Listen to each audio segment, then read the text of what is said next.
Okay, we are live. That's not what we need. There we go.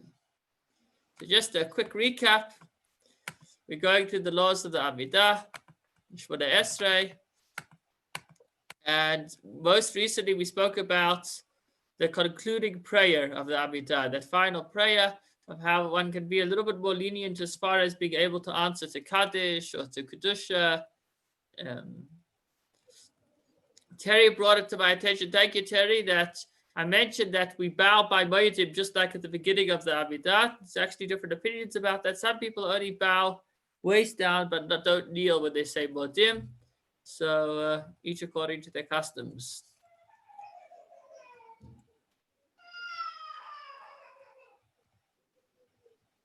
Okay, so now we come to going back to bodily needs. It comes up quite a bit because that happens to be a relatively common phenomenon in life. And so we need to address that as well. Since this is living Jewish and we deal with all phenomena in life, everything can be done in a way of serving Hashem. Okay. So he says it's already been clarified that if a person feels even the slightest need to use the bathroom, one is forbidden to daven until the person relieves himself.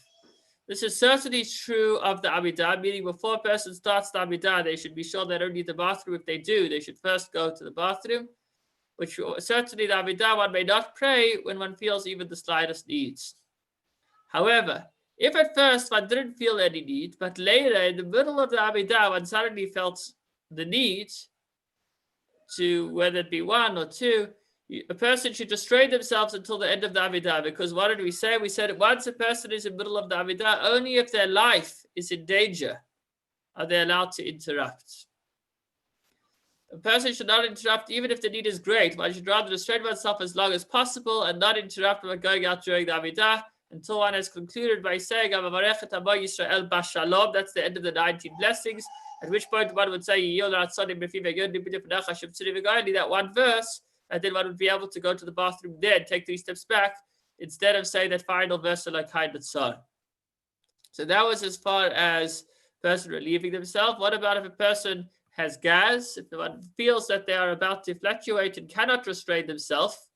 If they are praying at home, meaning in private, one should actually move away from where one is davening 4 amos, which is about 4 steps or 2 meters, to the sides, wait until the odor vanishes, and then return to the original place of the davening. Because as we said, speaking is more of an interruption actually than moving. So although we said a person is not allowed to move unless they have to, so certainly it would not be appropriate to release gas in the place of one's Amidah, and therefore one would need to step aside and then return to one's place. And then there's a prayer that could be said. I don't think this is the practice today to say such a prayer, but we'll go through it anyhow. Master of all the world, you created us with many openings and many hollows, blood vessels, ducts, etc. Our shame and embarrassment is obvious to you. Shame and embarrassment during our lifetime, gnats and worms in our death. Interesting prayer. And complete the davening. If a person was in a place of davening, if it already happened accidentally, if it already happened, A, or B, if there are other people around, in which case this would be super embarrassing, then one would not be required to move from one's place. Rather, one would just wait until the odor dissipates, at which point one would make this prayer, or today we don't make the prayer, but then continue the prayer. So at the very least, as long as there is an unpleasant odor, then one is not allowed to daven. One would need to wait. This could also be relevant, by the way, in benching after having a good gesinter meal. Okay, that was as far as body needs.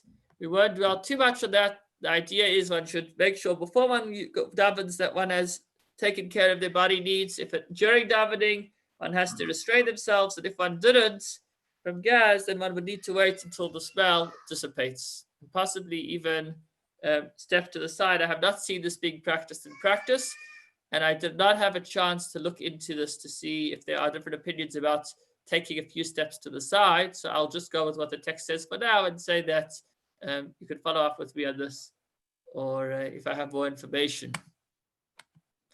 Okay, finally, the last two discussions in this chapter of the Amida. And by the way, it's quite, it's beautiful Hashgacha Pratis by divine providence that section 18 of the Kitzur Shulchan Aruch deals with the Amida, which has the 18 blessings, now 19, but it's called Shmona Esrei, which means 18.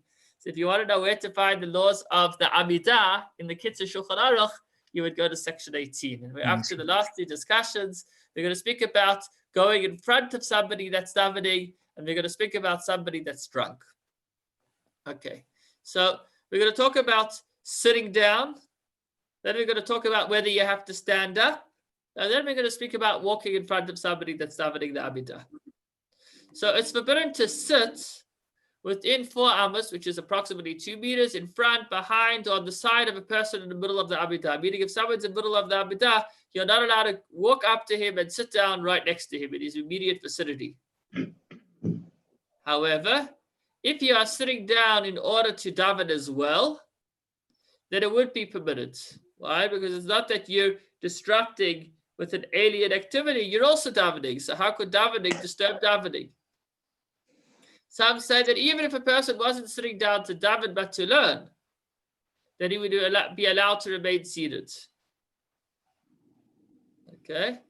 However, a God-fearing man should not sit in front of a person praying the Amida prayer within his line of vision. You shouldn't sit down directly in front of him where you're right in front of him. This would obviously be somewhat of a disturbance.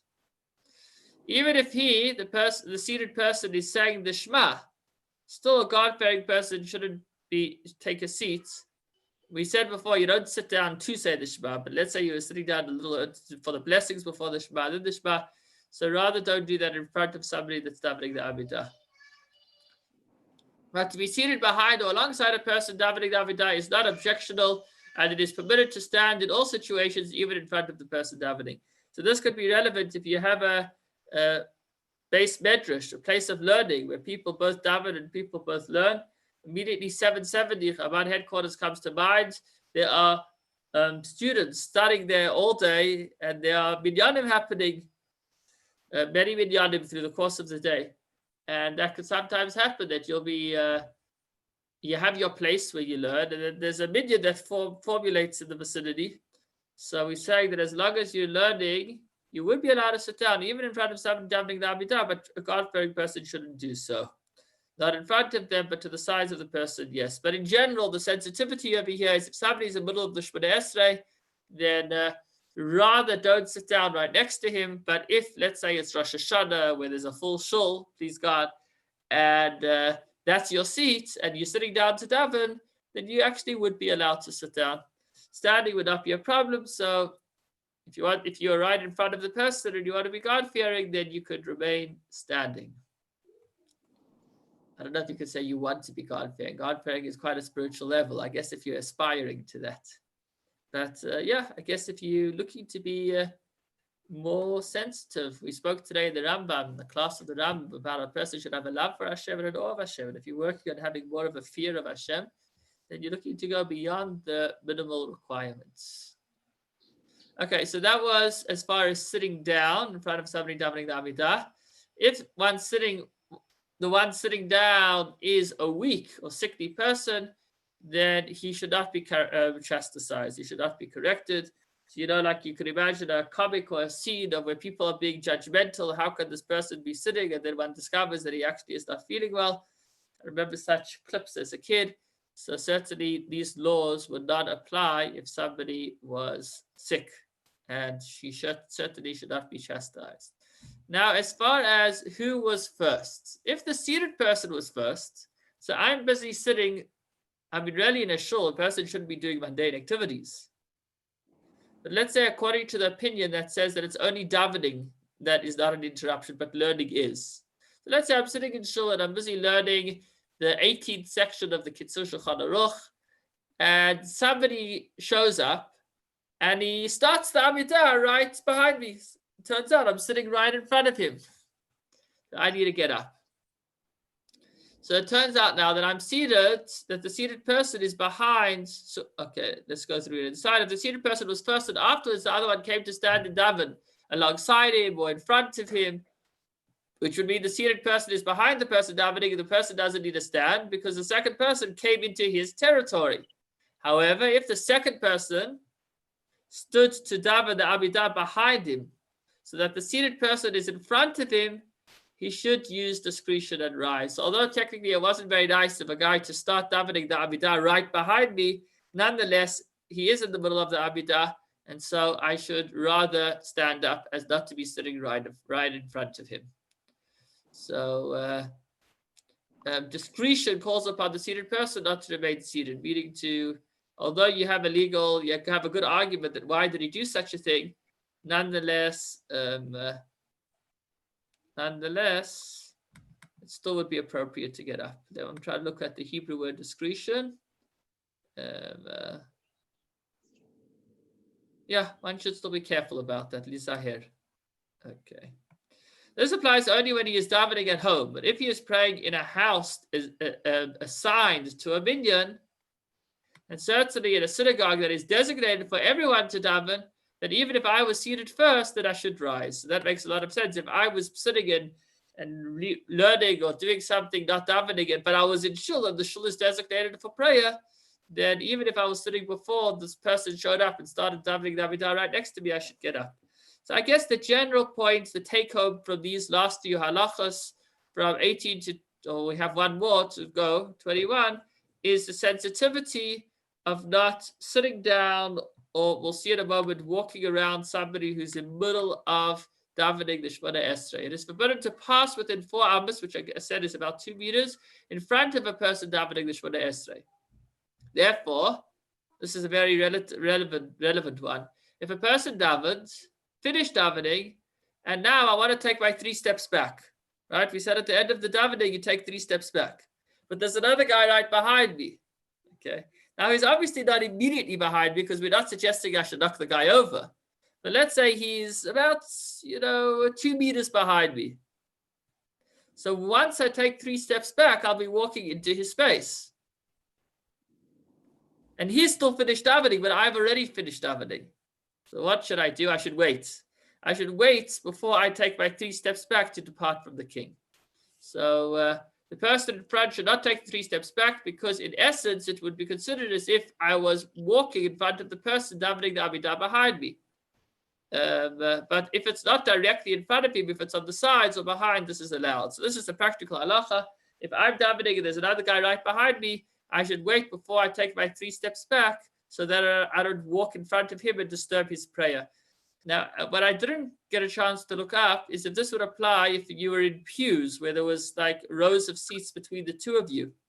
So he didn't make a distinction. So perhaps it does, but it's still something I need to look into.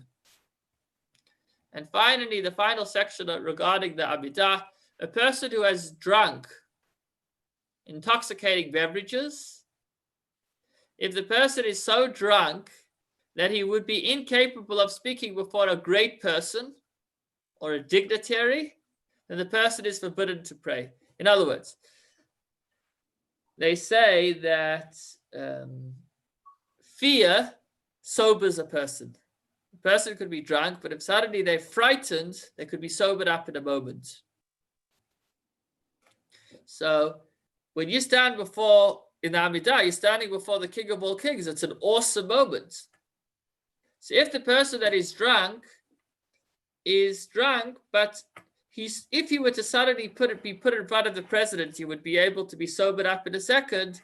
So then he would still be allowed to daven because hopefully that's what will happen when he davens. But if the person is so drunk that even if he was put in front of the president walked in front of him, he'd still remain drunk, then at that point he is forbidden to daven. He wouldn't be able to daven because he's not going to be able to be in a frame of mind of davening. If a person did daven when he was so drunk, his davening is actually an abomination. And he would be required to daven again when the wine is removed from him. And if by then the time for davening has passed, then he'd have to do an extra Amidah at the next prayer. So we'll learn about this soon in section 21. What happens if a person accidentally missed davening? What do you do? How do you make it up? So we're saying over here, although the drunk person didn't miss davening, he davened. Since he was extremely drunk, he still did this davening. His davening not only doesn't count, but it's actually an abomination. And so therefore, once he becomes sober, if it's too late to go to daven what he missed, he would actually have to make up for the davening that he missed, because the davening that he davened when he was drunk simply didn't count. That brings us to the end of the laws of davening the Amida. And that pretty much takes us to the end of the laws of davening per se. Over the next few sections, we're going to deal more with different phenomena that come up regarding davening, more general phenomena. In other words, we've made the progression. We started with verses of song, and then we moved on to speaking about Kaddish Baruch Hu and the Minyan. We spoke about the blessings of the Shema. We spoke about the Shema. Now we spoke about the Amidah. And what follows are inserts into the Amidah. Oh, I'm way over time. So sorry. Wishing you all a wonderful Shabbos. Nice to see you all. And look forward to moving on to section